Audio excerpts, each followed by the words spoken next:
Hi, இன்னைக்கு தனுக்கு of டே தான். So lunch box கிடையாது, ஸ்நாக்ஸ் பாக்ஸ் தான். ஸோ ஸ்நாக்ஸ்க்கு நான் என்ன பேக் பண்ணேன்னு பார்க்கலாம் வாங்க. இதை செய்கிறதுக்கு நான் ஒரு பவுலில் 1 கப் கோதுமை மாவு, 2 ஸ்பூன் கடல மாவு, கொஞ்சோண்டு சால்ட் ஆட் பண்ணி கொஞ்சம் கொஞ்சமாக தண்ணி தெளித்து சப்பாத்தி மாவு பதத்தில் பிசைஞ்சு எடுத்துக்கலாம். ட்ரை ஆகாமல் இருக்க மேலே கொஞ்சோண்டு ஆயில் அப்ளை பண்ணி துணி போட்டு கவர் பண்ணி ஒரு ஓரமாக வச்சிடலாம். உள்ளே வைக்கிறதுக்கு ஒரு ஸ்டஃபிங் ரெடி பண்ணணும். இதுக்கு நான் 2 பெரிய உருளைக்கிழங்க நடுப்புற கட் பண்ணிவிட்டு குக்கரில் 4 விசில் விட்டு எடுத்துக்கிறேன். தேவையான அளவு தண்ணி உப்பு போட்டு வேக வச்சு எடுத்துருக்கேன். உரிச்சிட்டு அதை நம்ம துருவி எடுத்துக்கலாம். அது நம்மளுக்கு சாஃப்டாக கிடைக்கும். இப்போது இதில் ஒரு பெரிய வெங்காயம், கொத்தமல்லி, மிளகாய்த்தூள், சன்னா மசாலா அதை மட்டும் நான் கொஞ்சம் கொஞ்சம் ஆட் பண்ணிவிட்டு சால்ட் கொஞ்சோண்டு போட்டு நல்லா பிசைஞ்சு வச்சுக்கலாம். இதுதான் உள்ள நம்ம ஸ்டஃபிங்காக யூஸ் பண்ண போகிறோம். உங்களுக்கு வேறு ஸ்பைசஸ் பிடிக்கும்னா கூட இதில் ஆட் பண்ணிக்கோங்க. என் கிட்ஸ் கொஞ்சம் ஸ்பைசஸ் சாப்பிட மாட்டாங்க, அதனால தான்.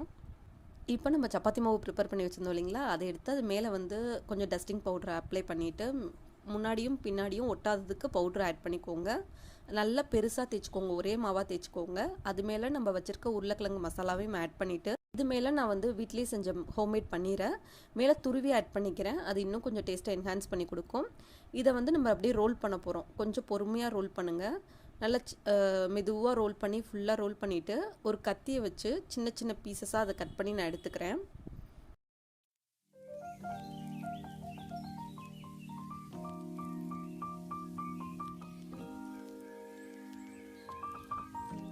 நம்ம கட் பண்ணி வச்சுருக்க பீசஸை நான் இப்போ எப்படி பண்ணுறனோ அது மாதிரி மேலே கொஞ்சம் மாவு மட்டும் அப்ளை பண்ணிவிட்டு கையாலே தட்டி கொடுத்தோம் அப்படின்னா போதும்.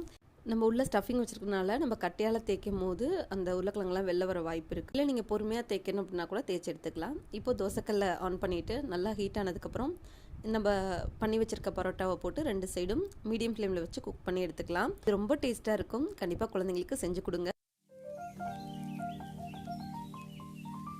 இதில் நம்ம பொட்டேட்டோ, பன்னீர், வீட் ஃப்ளார் இதெல்லாம் சேர்த்துருக்கறனால ரொம்ப ஒரு ஹெல்த்தியான பிரேக்ஃபாஸ்ட் ஸ்நாக்ஸாக கூட இருக்கும். குழந்தைங்களுக்கு செஞ்சு கொடுங்க, கண்டிப்பாக விரும்பி சாப்பிடுவாங்க. இந்த வீடியோ பிடிச்சிருக்குன்னா லைக் பண்ணிக்கோங்க, சேனலை சப்ஸ்கிரைப் பண்ணிக்கோங்க.